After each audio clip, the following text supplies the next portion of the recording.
Kaixo Irune. Kaixo. Bueno, hemen aspaldi honetan ikusten ari gara kalean, toki askotan, mindfulness hitz hori. Zer da mindfulness? Hola, bi hitzetan jendeak ulertzeko.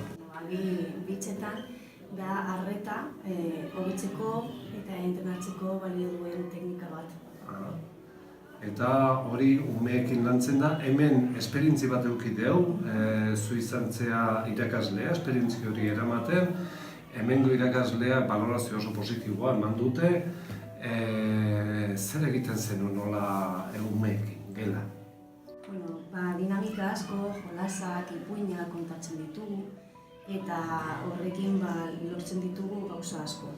Gehien bat lortzen dugu nolabait umeak ez dispersatzea gehiagi, konzentrazioko kapazitate hori hobetzea, zentratzea gehiago, hori izango ditzateke, ez?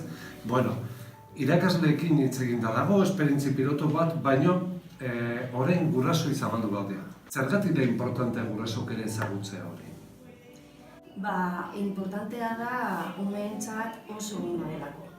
Onura asko dauka, adibidez, atentzioa, konzentrazioa, memoria, ikaskuntza handitzen da, lasaitasuna lortzen dugu, txikintzen da urduritasuna, antsietatea, pentsamentu txarrak,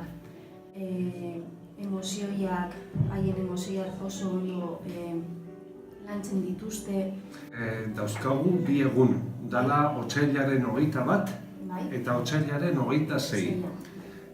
Guraso guztiak gonbidatuta daude, eta 6 hauetara izango dira 5 laurden gutxietan, eskolatik bukatzen dutenean, eta hortzaindegi zerbitzua egongo da baita.